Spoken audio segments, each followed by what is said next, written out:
बिस्मिल्लाहिर्रहमानिर्रहीम, अस्सलामुअलैकुम, good morning, welcome to सुबह सवेरे पाकिस्तान। मैं हूं हमजा तारिक और मैं हूं आपके साथ सैयदा इकरा बुखारी। और आते साथ ही क्रिकेट शायकीन के लिए अच्छी खबर है कि आखिरकार जो लोग मायूस होकर सो गए थे जल्दी, उनके लिए भी अच्छी खबर है कि पाकिस्तान जो पहला T20 जो है वो जीत चुका है। अच्छा, बड़े अच्छे तरीके से, बड़ा बेहतरीन मैच था। क्या बैटिंग की, हम बैटिंग के ऊपर बात कर रहे थे कि मुसलसल फ्लॉप हो रही है। क्या बात है, 150 रन तो दोनों ने बना दिए, बाबर आजम ने और रिजवान ने। क्या बात है। अच्छा, वैसे सारों को यही था कि नहीं जीतेंगे, उन्होंने सारों की बोलती बंद कर दी। उन्होंने कहा कि नहीं भाई, अब मजीद आप हमारे खिलाफ हम मजीद इंसल्ट अपनी बर्दाश्त नहीं कर सकते, तो चलो भाई अब T20 सीरीज जो है ना, इसमें हम कम बैक करते हैं। और वाकई में शाहीन जो है, जिस तरह हम कहते हैं ना, पलट के झपटना, पलट के उन्होंने वार किया।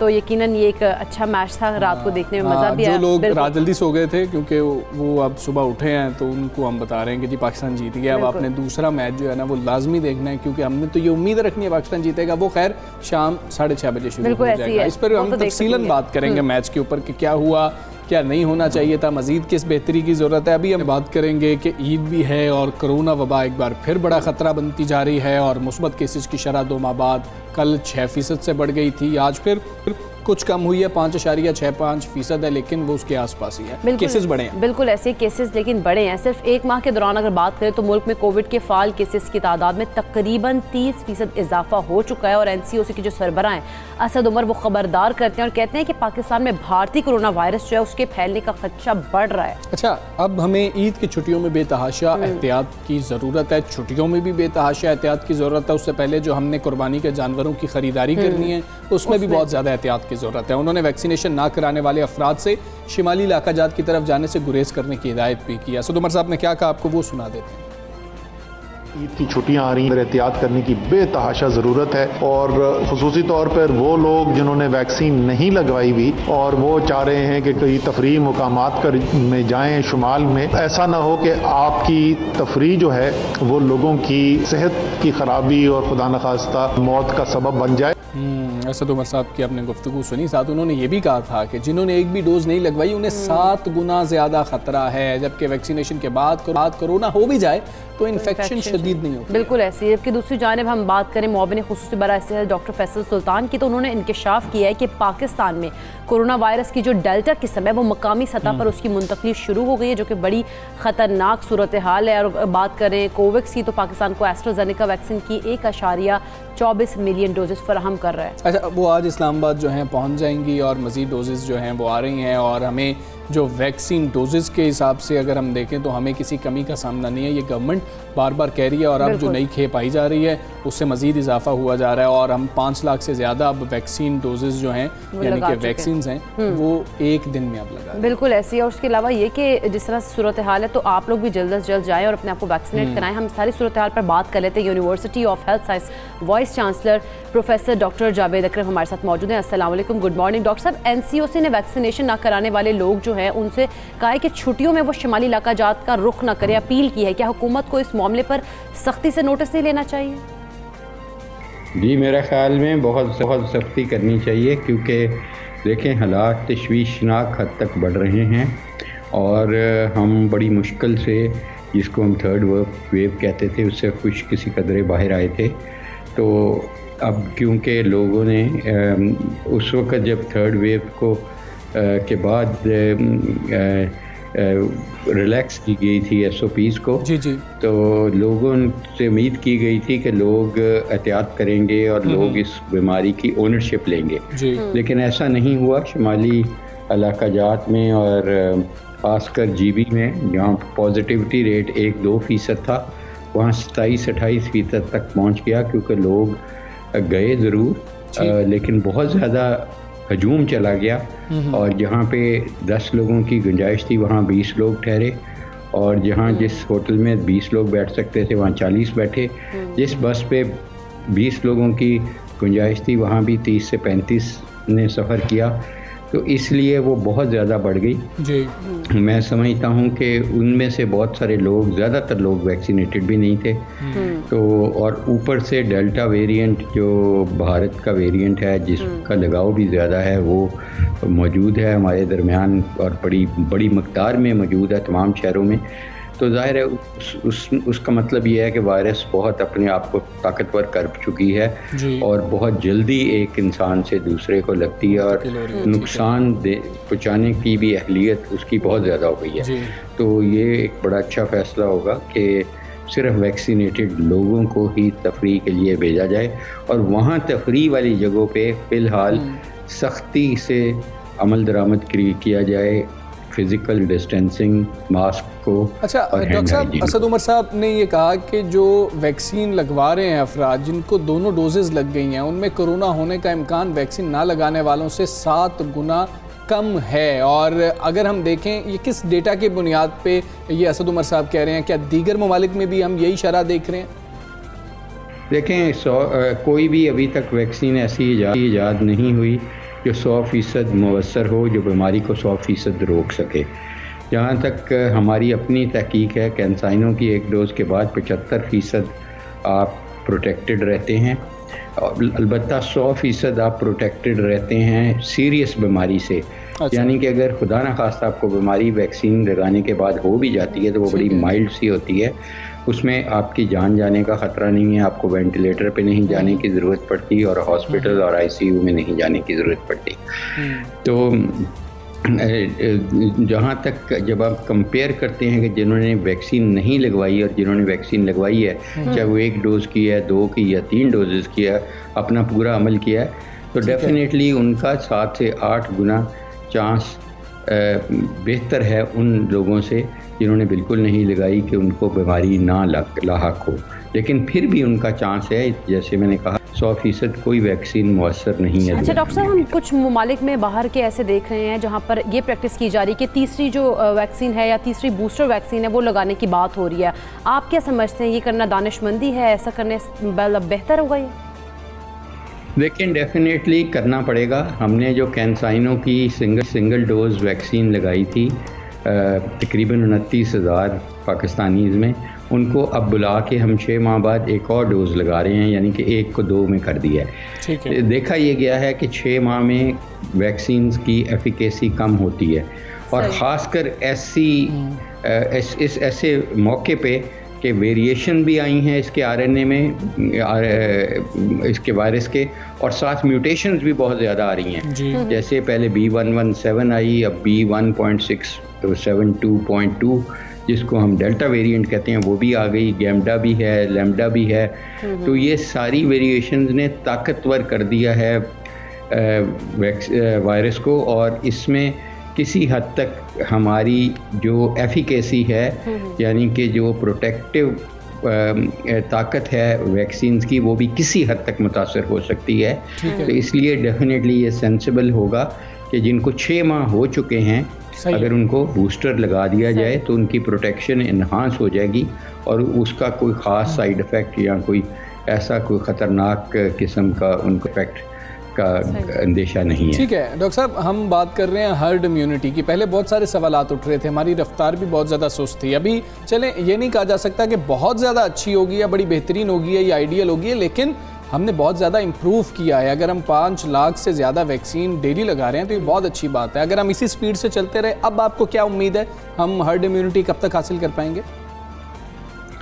देखें, इस वक्त पाकिस्तान उन ममालिक में अनफॉर्चुनेटली शामिल होता है कि जहाँ वैक्सीन का अमल बहुत सुस्त रवि का शिकार है। एक तो सप्लाई लाइन का मसला रहा, दूसरा वैक्सीन खाली तो हर्ड इम्यूनिटी नहीं क्रिएट करती, अच्छा vaccination programme herd immunity create करता है।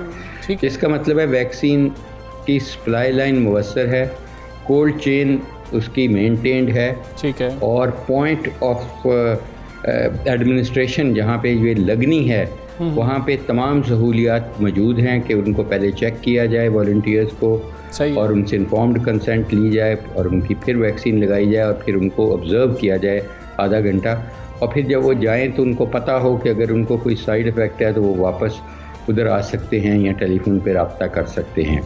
तो इस तरह जो हर्ड इम्यूनिटी है ये कम से कम 80% लोगों को जब लगेगी किसी भी मुल्क में, तो तब हर्ड इम्यूनिटी का हम सोच सकते हैं। और हमारा जो 80% बनेगा वो 16 करोड़ से ज़्यादा लोग बनेंगे। अभी तक कुछ 2 करोड़ के करीब हम पहुंचने वाले हैं, तो अभी काफ़ी दूर हैं। हम इस चीज़ की उम्मीद करें कि हम हर्ड इम्यूनिटी के करीब हैं। और लोगों के मिसपरसेप्शन जो हैं, जो वैक्सीन के बारे में अबहाम पाए जाते हैं उनके दिमाग में, जो सोशल मीडिया के ज़रिए उनके डाले गए ये पर मिसपरसेप्शन, या हमारे दुश्मन मुल्कों ने डाले सोशल मीडिया को मिसयूज़ करके, या कुछ नादान दोस्तों ने डाले अपनी जस्ट लाइक एक्साइटमेंट क्रिएट करने के लिए, जो झूठ फैलाया गया वैक्सीन के बारे में, उसकी वजह से लोग खुद भी वैक्सीन हेजिटेंसी में मुब्तला हैं। दुरुस्त बात। वो रेजिस्ट करते हैं वैक्सीन लगाना। और फिर दूसरी उनमें जो अमेरिका ने जंग शुरू कर दी चाइनीज़ वैक्सीन के अगेंस्ट, कि सिर्फ स्पुतनिक, सिर्फ फाइजर और मोडर्ना या फाइज़र, और सऊदी अरेबिया में भी, या एस्ट्राजेनेका किसी हद तक इंटरनेशनली एक्सेप्टेड है। हालांकि WHO ने ये तमाम वैक्सीन जो पाकिस्तान में लगाई गई हैं या लगाई जा रही हैं, चाइनीज़ वैक्सीन, चाहे वो साइनोवैक है, साइनोफॉर्म या कैनसाइनो, ये तमाम अप्रूव की हुई हैं। तो इसलिए मैं समझता हूँ ये तो WHO का फेलियर होगा कि वो अपनी जो अप्रूव की हुई वैक्सीन्स हैं उनकी भी रेट नहीं इन्फोर्स कर पा रही बड़े मुल्कों से।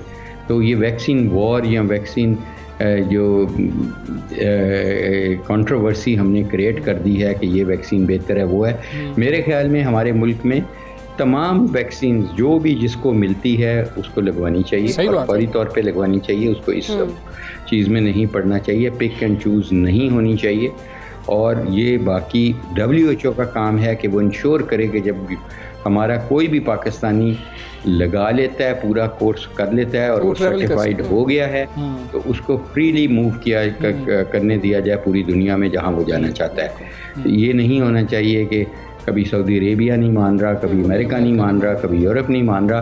तो इस तरह ये कन्फ्यूजन का शिकार करेगी अवाम को। बिल्कुल ठीक है, ये कन्फ्यूजन का शिकार करेगा और ये WHO की ही जिम्मेदारी है। डॉक्टर जावेद अकरम साहब, बहुत शुक्रिया आपका सर। सुबह सवेरे पाकिस्तान से आप बात कर रहे थे और इकरा बात बिल्कुल दुरुस्त है। इस तरह से कन्फ्यूजन भी फैलती है, लोग लगाते भी नहीं है कि शायद पता नहीं वैक्सीन ठीक है कि नहीं है। हम सब बात कर रहे होते हैं कि हमें पता है कि इंटरनेशनली मामला किस तरह से चल रहे होते हैं, उसमें पॉलिटिक्स हो रही होती है, तो वैक्सीन के मामले में भी भाई सियासत हो रही है। आप इस तरह की खबरों के ऊपर ना जाएं। पाकिस्तान में बेहतरीन वैक्सीन लगाई जा रही हैं, जो वैक्सीन भी आपको मिलती है जाके लाजमी तौर पर लगाएं। जैसा कि WHO ने जो कि अप्रूव किए सब वैक्सीन को जो कि इस टाइम पाकिस्तान में मौजूद है, तो मेरा ख्याल है कि वो लगवानी भी आपको चाहिए और उसमें कोई भी शुबा नहीं होना चाहिए। खैर आगे बढ़ते हैं, हम बात करते हैं दुनिया भर में जिस तरह से हम देखते हैं सयाहत का अगर शुमार जो है वो $बिलियन इंडस्ट्री में होता है और सयाहत के फ़रोग से मुल्क की मईशत में इनकलाब लाया जा सकता है। बिल्कुल, इसमें कोई शक ही नहीं है। सयाहत जो है वो रंगारंग सकाफत के हामिल एक रवादार मुल्क की हैसियत से पाकिस्तान का तशख़्ख़ुस उजागर करने में भी अहम किरदार अदा कर सकती है। और इसीलिए अब पंजाब हुकूमत सयाहत के फ़रोग के लिए मुसलसल अमली इक़दाम। अच्छा, जिसका एक सबूत ये भी है कि पंजाब हुकूमत ने टूरिज़म सेक्टर के तरक्याती बजट में 231% इजाफा कर दिया, जो कि सूबे में सयाहत को नई बुलंदियों पर ले जाएगा। अच्छा, मुआविन खुसूसी इत्तलात फिरदौस आशिक अवान साहिबा ने ट्वीट करते हुए ये बताया है कि जी के culture, tourism and heritage authority का क़याम सयाहत के फ़रोग की अमली तस्वीर है और टूरिज़म हाईवे की तामीर बुज़दार हुकूमत का आवाम के लिए एक बहुत बड़ा तोहफा है। अच्छा, हाईवे मरी जो है उसको कोटली सतियाँ और इसके अलावा जो है नाड़ और पंचमीर, बिल्कुल हाँ, उस वाले उन एरियाज़ के साथ खूबसूरती सयाहती जो खूबसूरत सयाहती मकामात और रावलपिंडी है ना उससे मिलाएगी। और फोर्ट मनरो की बात करें तो वहाँ TDCP के जो रिजॉर्ट्स हैं उसमें पंजाब में सयाहत का एक नया बाब खुलने जा रहा है। बिल्कुल ऐसी है, ये सारी सूरत हाल है और इसी पर हम बात कर लेंगे। फिरदौस आशिक साहब हमारे साथ मौजूद हैं। फिरदौस आशिक साहब अस्सलाम वालेकुम, गुड मॉर्निंग मैम। पंजाब हुकूमत ने जो सियाहती शोबे के लिए तरक्याती बजट में 231% का इजाफा किया, बहुत बड़ा इजाफा है। ये बजट किन किन प्रोजेक्ट्स में इस्तेमाल किया जाएगा? बिस्मिल्लाहिर्रहमानिर्रहीम। जैसा कि आप जानते हैं कि लंदन और पेरिस में छुट्टियां मनाने वाले जो हुक्मरान थे उन्होंने जिस तरह जानबूझ के पाकिस्तान को जो कुदरती हुस्न से माला माल था उसको नज़रअंदाज किया और जो टूरिज्म के साथ जुड़े मौके थे वो ज़ाया किए, और कोई ऐसी पॉलिसी और कोई ऐसी लॉन्ग टर्म कंसिस्टेंट हिकमत अमली जो है वो सामने ना लाए, जिसकी वजह से ये सेक्टर जो है वो ना सिर्फ नज़रअंदाज हुआ, बल्कि पाकिस्तान जो है वो दुनिया के साथ कनेक्ट होने में नाकाम रहा। मौजूदा हुकूमत ने जो लेजिस्लेशन रिक्वायर्ड थी, सबसे पहले तो एक कम्प्रीहेंसिव टूरिज्म पॉलिसी थी, और उस टूरिज्म पॉलिसी को एक इफेक्टिव मैकेनिज्म के तहत ओवरऑल जो है वो लीगल कवर दिया, और एक tourism culture and heritage authority जो है वो एस्टेब्लिश की, और पंजाब असेंबली से उस हवाले से बाकायदा ठप्पा लगवाया कि हम वो टूरिज्म कल्चर और हेरिटेज के साथ जुड़े जो इनिशिएटिव्स हैं वो तमाम जो अवामी नुमाइंदे उस असेंबली का हिस्सा है वो उसको एंडोर्स करते हैं। इसके साथ टूरिज्म हाईवे जो है वो बनाने जा रही है गवर्नमेंट, और कोटली सतिया के मुकाम पे जो वज़ीर आज़म ने उसको इनागुरेट किया है। इसके अलावा जो है मुख्तलिफ रिलीजियस टूरिज्म के हवाले से एक लिस्ट ऑफ प्रोजेक्ट्स है जिनको मैं दोहराना चाहूँगी। ये जो हाईवे है वो कोटली सतिया पंजपीर के नए खूबसूरत सियाती जो मकामात है उनको कवर करेगी। वादी सून, दाऊखेल, छांगा मांगा और ढोक टलियां समेत ये तमाम जो है वो एक हमारा जोन जो आइडेंटिफाई किया गया है कि इनको हमने हर हाल में अपग्रेड करना है। किला रोहतास की बहाली और तजीनो राइश, और उसके साथ जो है वो चोलिस्तान के अंदर जो कुदरती हुस्न है उसकी तरफ सियाहों को मुतवज्जो करके वहाँ। अच्छा फिरदौस साहिबा, आप सियाहती मकाम बात कर रही हैं, ख़ास तौर पर अगर हम ईद की बात करें तो ईद पर सियाहत के हवाले से हुकूमत की जानिब से कौन कौन से खुसूसी इक़दाम किए जा रहे हैं? सियाहत और ईद इसका आपस में चोली दामन का साथ है, लेकिन बदकिस्मती से कोरोना की वबा जो है वो फिर से चौथी लहर जो है उसने सर उठाना शुरू कर दिया है, और ये एक दफ़ा फिर हमारे लिए चैलेंज बनने जा रहा है कि हम ये चाहते थे कि ये ईद जो है वो अवाम एक दूसरे से गले मिल के खुशियाँ बांट के अपने प्यारों के साथ वक्त गुजार के एक दूसरे का ख्याल रख के कुर्बानी की ईद जो है वो अपनी खुशियाँ दूसरों के लिए कुर्बान करने के जज्बे का नाम है। तो जब आप बाहर नहीं निकलेंगे, अजीज़ों कारब से नहीं मिलेंगे, सोशल डिस्टेंसिंग की जो हम बार बार बात कर रहे हैं उसको फोकस करना हमारी मजबूरी है, लेकिन उसके साथ साथ जहाँ पे एंटरटेनमेंट और रिजॉर्ट्स के अंदर, होटल्स के अंदर, ओवरऑल ओपन ग्राउंड्स और सियाहती मराकज़ के अंदर जो भी किसी टूरिस्ट के लिए बेस्ट पॉसिबल अपॉर्चुनिटी हो सकती है, फैसिलिटेशन हो सकती है, हुकूमत। ठीक है फिरदौस गवान साहब, जनूबी पंजाब का जिक्र कर लेते हैं। आपकी गवर्नमेंट जो है वो फोर्ट मनरो जैसे सियाहती मकाम को तो फ़रोग दे रही है, जनूबी पंजाब में और भी बहुत पोटेंशियल मौजूद है, सियाहत पर कितना काम हो रहा है? फोर्ट मनरो में और चोलिस्तान में टूरिस्ट रिजॉर्ट बना के हम टूरिस्ट फ्रेंडली एनवायरनमेंट पैदा करने जा रहे हैं। हम वहाँ आने वाले उन सियाहों को अपने सकाफती, मजहबी, तहजीबी और तमदनी जो रिश्ते हैं उनसे जोड़ने जा रहे हैं, और उनको ये मैसेज देने जा रहे हैं कि पाकिस्तान जो है वो उसके जो हुस्न के साथ जुड़े मुख्तलिफ जो रंग है उन रंगों को वो एक्सप्लोर करें। उन तमाम जो हमारे सियाहती मराकज़ हैं वहाँ पे फैमिलीज़ के साथ आएँ, और वहाँ हम उनको एक फैमिली के माहौल में वो तमाम एनवायरनमेंट फ्राहम करने जा रहे हैं। जो कोई भी सियाह जो है अपने घर से निकलता है तो अपने जहन में एक ख्वाब लेके निकलता है, हुकूमत पंजाब उनके में सजे, आंखों में बसे हर ख्वाब की। अच्छा फिरदौस साहब, आप सियाहती मकामात पर आपने कहा कि सड़कों की तामीर भी आप लोग कर आ रहे हैं, तो इसके अलावा अगर बात की जाए, इससे हट कर बात की जाए, तो वहाँ आने वाले लोगों को आलमी मयार की सहूलियात भी दी जा सकेंगी? मसलन अगर हम बात करें होटल्स जो हैं वो मयारी होंगे, या केबल कार्स वगैरह, जिस तरह से अगर बात करें एंटरटेनमेंट की उस लिहाज से का जो आइडिया है कि हमें पाकिस्तान के अंदर ज़्यादा से ज़्यादा जो है वो थीम पार्क बनाए जाएं डिज्नीलैंड की तर्ज पे।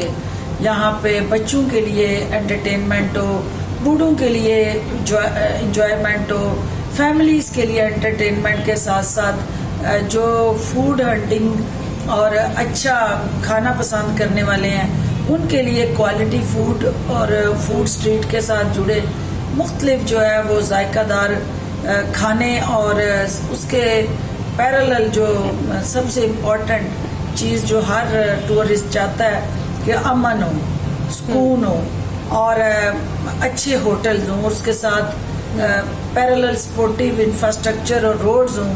तो ये सारी चीज़ें जो है वो एक इंडस्ट्री बनने जा रही हैं और कोई एक आइसोलेटेड इनिशिएटिव जो है वो कामयाब नहीं हो सकता जब तक उसके साथ ये तमाम एक पैकेज है। जब तक आप उस पैकेज को प्रॉपरली ग्राउंड पे इम्प्लीमेंट नहीं करते, सियाहत का जो एक बाब है उसको हम सुनहरे बाब में बदल नहीं सकते।